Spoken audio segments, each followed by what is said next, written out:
from a grit and toughness standpoint from game one into this one against a team that had to be redoubling their efforts, trying not to go down 2-0 or down 2-0. I mean, we saw it happen over the last couple days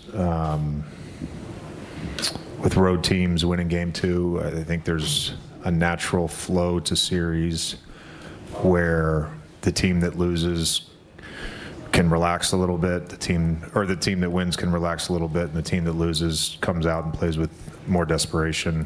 And I thought our guys at least match their sense of desperation, our second efforts, our multiple efforts, all that stuff. I mean, you gotta win a bunch of little fights. That could be your catch position offensively, that could be your screens, that could be creating separation, that could be boxing out. But this team requires you to win a bunch of little fights. And how about that? There was like a 1 minute stretch from Marcus Smart where he hits a three, gets fouled for the free throws, and then gets the steal. And just how did that typify his effort tonight? He did a lot of stuff tonight. Which stretch of the game was that? Yeah. I mean, I think he's been a laser all season from the corners, and we had set him up to be there on that particular play.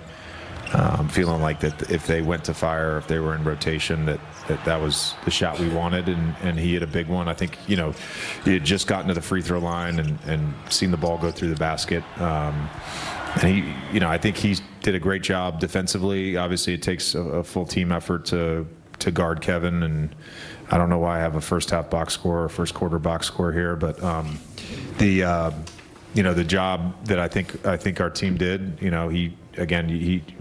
he makes shots. He's an unbelievable player. I thought our activity was as good as it could have been. JJ, one of the things about your career was you had that remarkable playoff stretch where you were in the postseason, time after time after time. You guys start two guys in DeAndre Ayton and Marcus Smart who began their careers going to the playoffs, and then just it didn't happen for a little bit. And both have talked about the energy they've gotten from this. What have you seen that from both of them and their execution? And do you sense that in their energy over the last kind of week or so, that they're back doing what they want to do? I mean, Smart's talked about it since training camp, so yeah. I think it was brought up, our group trying to lean on LeBron's otherworldly experience in this league. And obviously we've had to do that, and he's captained our team and led our team. But there's other guys that have, we have four guys that have played in the finals. So all the experience that Smart has had, all the experience that DA has had, Maxey on the bench, they've shared that. I think being in big moments, for those guys is not a new thing, and Smart he just had a killer game tonight. Coach, a lot of people talk about you have Jim Hill right hand to your left. Oh, hey, Jim. How are you? A lot of people talk about your team has what it takes to win. What is that it factor? I didn't know anybody said we had what it takes to win.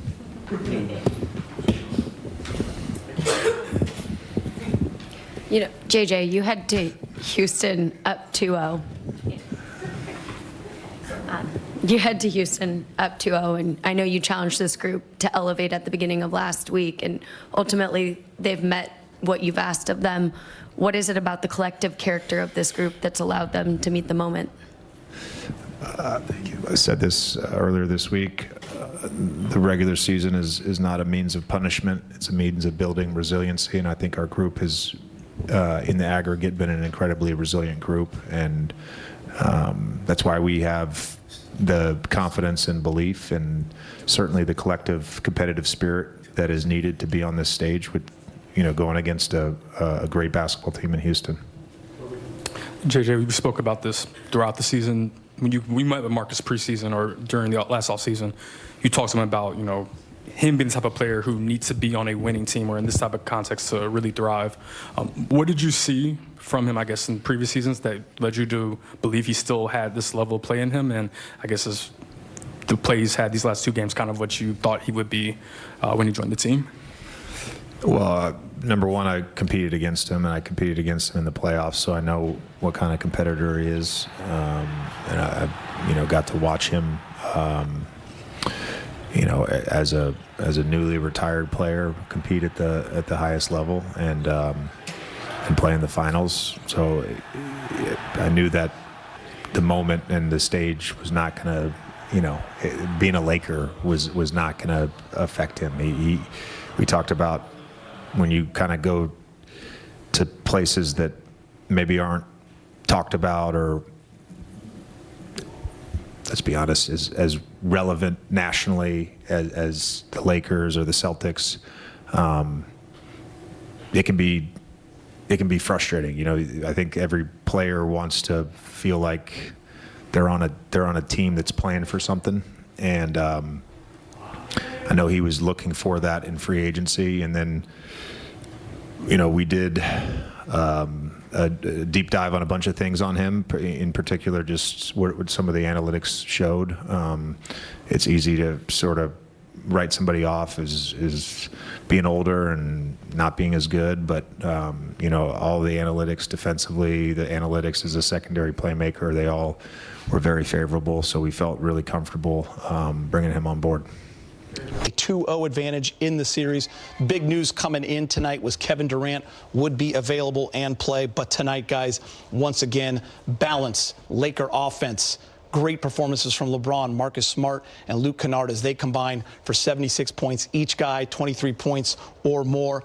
But the biggest key to victory, the Laker defense, once again, 16 stocks total, 11 steals, 5 blocks. And when you look at these first 2 games, in the history of the Lakers, lowest field goal percentage for an opponent, second best all time through 2 games, just 39% for the Rockets. That defense deserves a lot of credit. Yeah, you said balance, and that's exactly what you got tonight, Geter, from the entire team on both ends of the court. We had 3 guys getting it done offensively, Geter, but it was the defense. And it all started with this one play when Marcus Smart you know, was putting pressure on Durant. He stole that ball at half court or something, and they got the steal. That's when it started. Marcus Smart has injected some toughness, some physicality into this team, and it has spread throughout. They did a really good job of taking away Durant in the 4th quarter. I only think he had a few shots in the 4th, 4 or 5 shots. They didn't give up easy buckets, offensive rebounds. The defense, Geter, is what has gotten them this far, and they just continue to get better and better on that end. I think you talk about the offensive rebounds that the Rockets get. So the Lakers say, you know what, we got to do the same thing. And when most of the times when teams crash the board like that, they usually not typical teams that box out on the other end. And so the Rockets were able, the Rockets were able to get the rebounds, but the Lakers counteracted that by getting their own offensive rebounds. I thought the way they moved the basketball, especially in the second half, was key, because in the first half, when they got to that 15-point lead, then they got a little too happy, and they started not taking care of the basketball. But then they, you know, sometimes that's why you have halftime. You go in and you refocus and you settle down, and they came out and played very well. The defense picked it up when KD, they needed to stop. They stopped KD, and then they kept Amin Thompson from